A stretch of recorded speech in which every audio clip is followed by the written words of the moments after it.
الحمد لله الذي جعل لنا الإسلام نورا وجعل لنا القرآن هدى ورحمة وجعل لنا في رسول الله صلى الله عليه وسلم أسوة حسنة وله الحمد في الأولى والآخرة رب اشرح لي صدري ويسر لي أمري واحلل عقدة من لساني يفقهوا قولي. ഏറെ പ്രിയം നിറഞ്ഞ സത്യവിശ്വാസികളെ, അസ്സലാമു അലൈക്കും വറഹ്മത്തുള്ളാ. പുണ്യ റമദാൻ മാസത്തിൻ്റെ ഏറ്റവും വിലയേറിയ ദിനരാത്രങ്ങളിലൂടെയാണ് നമ്മൾ കടന്നുപോയിക്കൊണ്ടിരിക്കുന്നത്. നമ്മൾ ചെയ്യുന്ന ചെറുതും വലുതുമായ എല്ലാ സൽക്കർമ്മങ്ങളും അള്ളാഹു സ്വീകരിക്കുമാറാകട്ടെ. ഈ ദിനരാത്രങ്ങളിൽ നാം ഏവരും വിശുദ്ധ ഖുർആനുമായി കൂടുതൽ ബന്ധം സ്ഥാപിക്കാൻ ആഗ്രഹിക്കുന്നവരാണ്, അതിന് ശ്രമിച്ചുകൊണ്ടിരിക്കുന്നവരാണ്. നമ്മുടെ ഒരു പഠന ഉദ്യമത്തിനും അള്ളാഹു തക്കതായ പ്രതിഫലം നമുക്ക് ഓരോരുത്തർക്കും നൽകുമാറാകട്ടെ. പ്രാർത്ഥനകൾ കൊണ്ട് നമുക്ക് ആരംഭിക്കാം. സൂറത്തു മറിയമിലെ 1-ാമത്തെ ആയത്ത് മുതൽ 12-ാമത്തെ ആയത്ത് വരെയാണ് നമ്മൾ ചർച്ച ചെയ്തിട്ടുള്ളത്. ഇൻഷാ അല്ലാഹ് 13, 14, 15 ആയത്തുകൾ ഇന്ന് നമുക്ക് പഠനവിധേയമാക്കാം. ആദ്യം നമുക്കതിൻ്റെ പാരായണത്തിലേക്ക് കടക്കാം. أعوذ بالله من الشيطان الرجيم بسم الله الرحمن الرحيم وحنانا من لدنا وزكاة وكان تقيا وبرا بوالديه ولم يكن جبارا عصيا وسلام عليه يوم ولد ويوم يموت ويوم يبعث حيا صدق الله العلي العظيم وحنانا من لدنا وزكاة وكان تقيا. കഴിഞ്ഞ ആയത്തിൽ അഥവാ 12-ാമത്തെ ആയത്തിൽ യാ യഹ്യ ഖുദിൽ കിതാബ ബിഖുവ്വ വആതൈനാഹുൽ ഹുക്മ സ്വബിയ്യ എന്നതിൻ്റെ അർത്ഥം നമ്മൾ കഴിഞ്ഞ ക്ലാസ്സിൽ പഠിച്ചതാണ്. അതിലേക്ക് ചേർത്ത് വെച്ചുകൊണ്ടാണ് അടുത്ത ആയത്ത് 13-ാമത്തെ ആയത്ത് പറയുന്നത് വഹനാനൻ മിൻ ലദുന്ന വസകാതൻ വകാന തഖിയ്യ. യഹ്യ നബി അലൈഹിസ്സലാമക്ക് അള്ളാഹു നൽകിയിട്ടുള്ള സവിശേഷതകൾ അല്ലെങ്കിൽ യഹ്യ നബി അലൈഹിസ്സലാമക്ക് ഉണ്ടായിരുന്ന ക്വാളിറ്റികൾ വിശദീകരിക്കുകയാണ് അള്ളാഹു ചെയ്യുന്നത്. ആ സമയത്ത് ആദ്യം പറയുന്നത് അദ്ദേഹത്തിന് ഹുക്മ നൽകി എന്നതാണ്. യാ യഹ്യ, യഹ്യനെ വിളിച്ചുകൊണ്ട് പറയാണ്, പ്രവാചകനെ വിളിച്ചുകൊണ്ട് പറയാണ്, യാ യഹ്യ, ഏ യഹ്യ ഖുദിൽ കിതാബ ബിഖുവ്വ. ഖുദ് നമ്മൾ കഴിഞ്ഞ ക്ലാസ്സിൽ പറഞ്ഞതാണ്.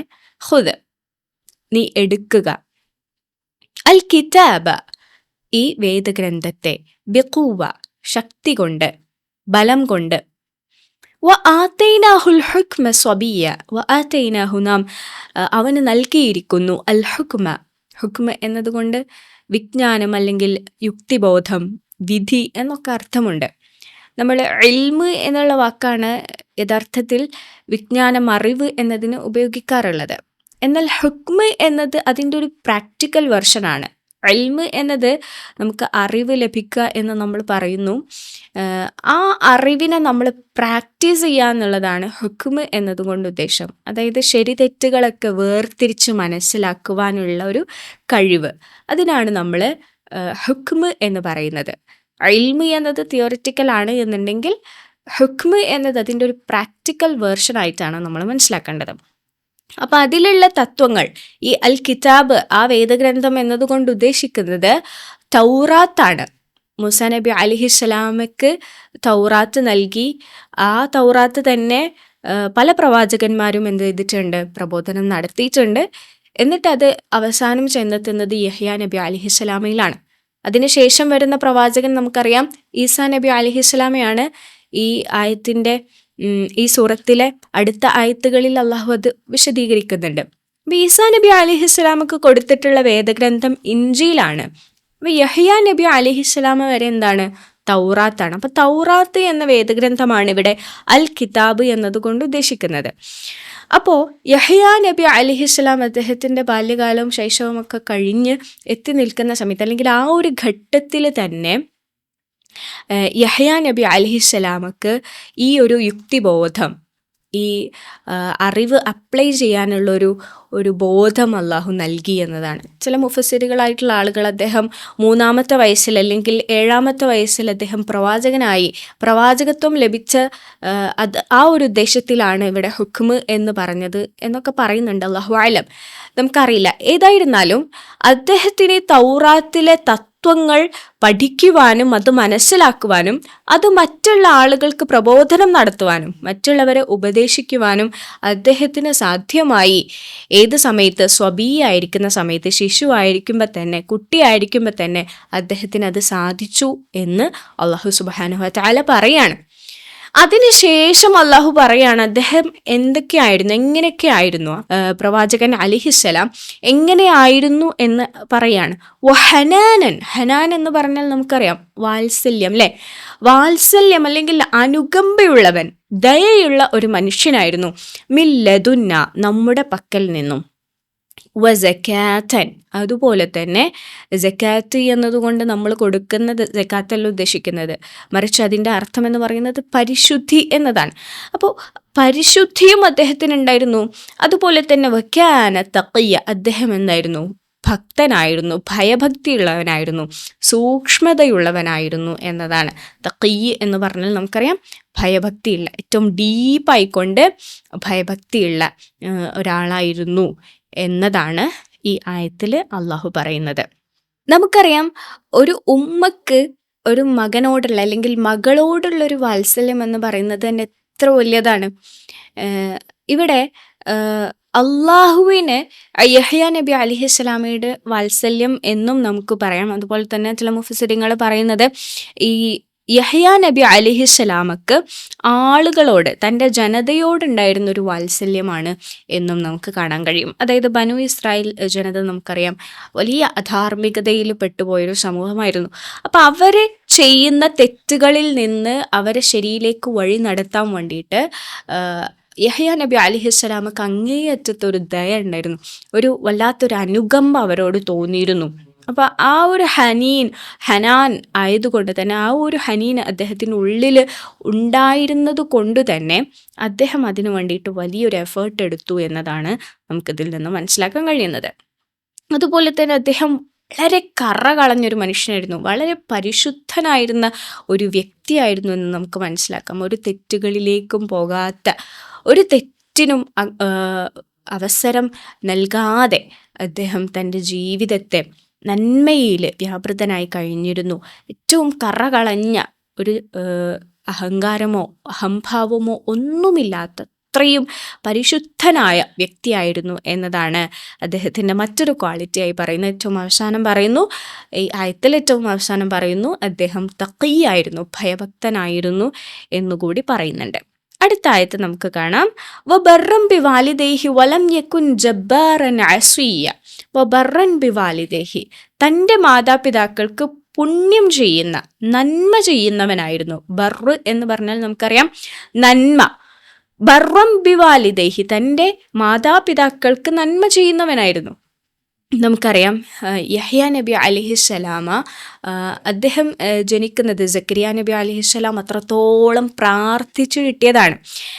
നമ്മളൊക്കെ വിചാരിക്കും ഒരു വാർദ്ധക്യ സമയത്ത് എങ്ങനെയാണ്, അതും വന്ധ്യയായിട്ടുള്ള ഒരു ഉമ്മയ്ക്ക് എങ്ങനെയാണ് ഒരു മകൻ ജനിക്കുക എന്നുള്ളത് നമ്മൾ ആലോചിക്കും, ഒരു സ്ത്രീക്ക് എങ്ങനെയാണ് ഒരു കുഞ്ഞ് ജനിക്കുക എന്നുള്ളത് നമ്മൾ ആലോചിക്കും. പക്ഷേ അള്ളാഹു അത് നൽകാണ്. ആ വാർദ്ധക്യ സമയത്ത് അത്രയും കാലം വിവാഹം കഴിഞ്ഞ് അത്രയേറെ വർഷങ്ങൾ കഴിഞ്ഞ് 75 അല്ലെങ്കിൽ 80 പ്രായമുള്ള മാതാപിതാക്കൾക്ക് ഒരു കുഞ്ഞിനെ കിട്ടുമ്പോൾ എത്രമാത്രം സന്തോഷം ഉണ്ടായിരിക്കും. അപ്പോൾ അവർ അത്രത്തോളം വാത്സല്യവും സ്നേഹവും ഒക്കെ നൽകിയിട്ടായിരിക്കും യഹ്യാ നബി അലൈഹിസ്സലാമെ വളർത്തിയിട്ടുണ്ടാവുക. അതുകൊണ്ട് തന്നെ അദ്ദേഹം ആ ഒരു സ്നേഹവും ദയയും കാരുണ്യവും ഒക്കെ അദ്ദേഹത്തിൻ്റെ മാതാപിതാക്കൾക്കും കൊടുത്തിട്ടുണ്ടായിരുന്നു എന്നതാണ് ഈ ഒരു ആയത്തിൽ നമുക്ക് കാണാൻ കഴിയുന്നത്. അതുപോലെ തന്നെ പറയുന്ന മറ്റൊരു കാര്യം, വലം യകുൻ ജബ്ബാറൻ അസിയ, അദ്ദേഹം തന്നിഷ്ടക്കാരനല്ലായിരുന്നു. അതായത് ഒരു അനുസരണ ഇല്ലാത്തൊരു മനുഷ്യനായിരുന്നില്ല, ക്രൂരനായിരുന്നില്ല എന്നൊക്കെയാണ് പറയുന്നത്. അസൂയ എന്നതാണ് അനുസരണ ഇല്ലാത്തവൻ. ജബ്ബാർ എന്ന് പറഞ്ഞാൽ ഒരു തന്നിഷ്ടക്കാരൻ, മറ്റുള്ളവർ പറയുന്നതൊന്നും നോക്കാതെ ഒരു അഹങ്കാരി എന്നൊക്കെ അർത്ഥത്തിലാണ് ജബ്ബാർ എന്നുള്ള കഠിന ഹൃദയൻ എന്നൊക്കെയാണ് അതിന് അർത്ഥം നമുക്ക് കൊടുക്കാൻ കഴിയുന്നത്. നമുക്കറിയാം അൽ ജബ്ബാർ എന്നത് അള്ളാഹുവിൻ്റെ നാമത്തിൽ പെട്ടിട്ടുള്ള ഒരു നാമമാണ്. അവിടെ ഉദ്ദേശിക്കുന്നത് തന്നിഷ്ടക്കാരൻ, അതായത് മറ്റുള്ളവർ പറയുന്നത് അംഗീകരിക്കുന്ന ഒരാളല്ല. അള്ളാഹു എന്ന് പറയുമ്പം തനിക്ക് ഇഷ്ടമുള്ളത്, തനിക്ക് തോന്നുന്ന കാര്യങ്ങൾ ചെയ്യുന്ന ഏറ്റവും മഹാനായിട്ടുള്ള ഒരാൾ എന്ന അർത്ഥത്തിൽ അൽ ജബ്ബാർ എന്ന് നമ്മൾ പറയാറുണ്ട്. എന്നാൽ ഇവിടെ ആ ഒരു അർത്ഥം വരുന്നത് കഠിനനാണ് അല്ലെങ്കിൽ നിഷ്ഠൂരനാണ് എന്നതൊക്കെയാണ് ജബ്ബാർ എന്നതിന് അർത്ഥം പറയുന്നത്. അപ്പോൾ അദ്ദേഹം അദ്ദേഹം ആയിരുന്നില്ല ജബ്ബാറൻ അസ്വിയ, കഠിനനും അതുപോലെ തന്നെ അനുസരണയില്ലാത്തവനും ആയിരുന്നില്ല എന്നതാണ് മറ്റൊരു സവിശേഷതയായിട്ട് പറയുന്നത്. 15-ാമത്തെ ആയത്തിൽ പറയുന്നു, വസലാമുൻ അലൈഹി യൗമ വുലിദ വയൗമ യമൂതു വയൗമ യുബഅസു ഹയ്യ. വസലാമുൻ സമാധാനം, അലൈഹി അദ്ദേഹത്തിൻ്റെ മേൽ, യൗമ വുലിദ ജനിച്ച ദിവസം, വയൗമ യമൂതു മരിക്കുന്ന ദിവസം, വയൗമ യുബഅസു ഹയ്യ അതുപോലെ തന്നെ മരണശേഷം ജീവിപ്പിക്കുന്ന, ജീവനുള്ളവനായിക്കൊണ്ട് ഉയർത്തെഴുന്നേൽപ്പിക്കുന്ന ആ ദിവസം. ഹയ്യ എന്ന് പറഞ്ഞാൽ ജീവനുള്ളതായിക്കൊണ്ട്, യുബഅസ് എന്ന് പറഞ്ഞാൽ ഉയർത്തെഴുന്നേൽപ്പിക്കുക. അപ്പം ആ ഒരു ദിവസവും അതുപോലെ തന്നെ മരിക്കുന്ന ദിവസവും ജനിച്ച ദിവസവും ഒക്കെ അദ്ദേഹത്തിൻ്റെ മേലെന്താണ്?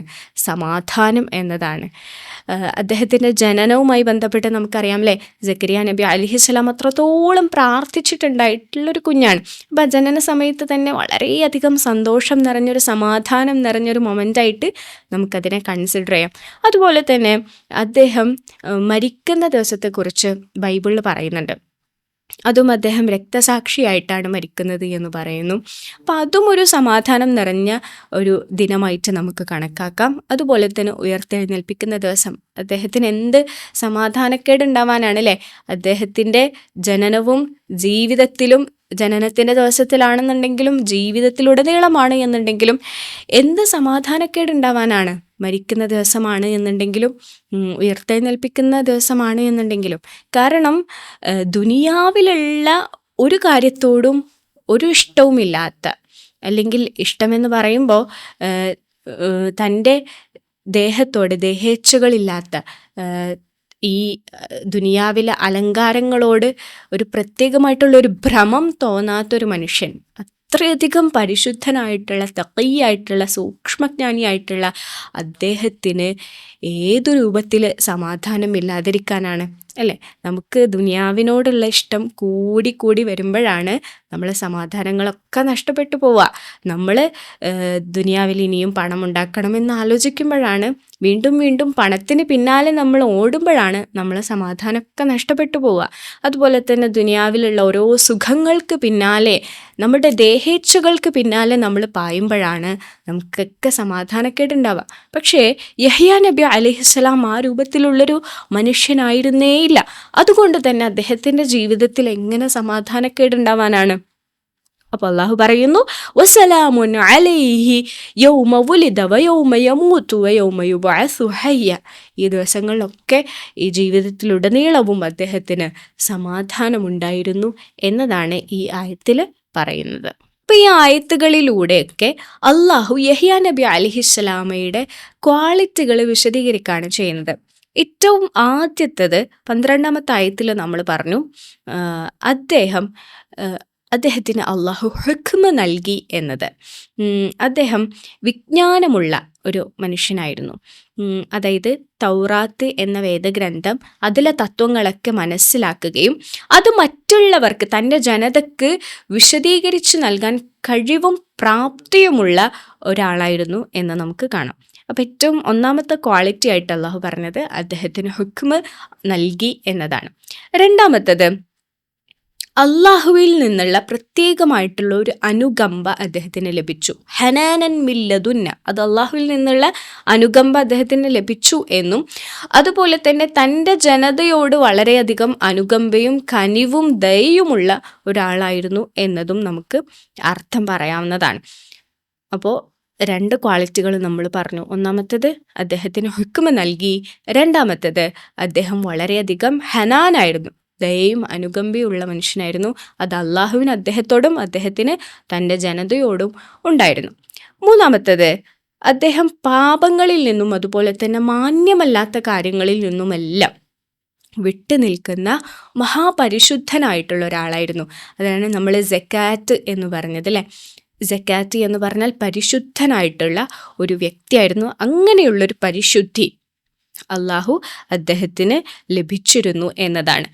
മറ്റൊന്ന്, പാപങ്ങൾ ചെയ്യാൻ ഉദ്ദേശിക്കുക പോലും ചെയ്യാത്ത അത്രക്കും അള്ളാഹുവിൻ്റെ സകല നിയമങ്ങളിലും അനുസരണ ഉള്ളവനായിരുന്നു അദ്ദേഹം എന്ന് പറയുന്നു. മറ്റൊന്ന്, ബർറം ബിവാലിദൈ, തൻ്റെ മാതാപിതാക്കൾക്ക് നന്മ ചെയ്യുന്ന, വളരെയധികം നന്മ ചെയ്യുന്ന ഒരു മനുഷ്യനായിരുന്നു അദ്ദേഹം എന്നും പറയുന്നു.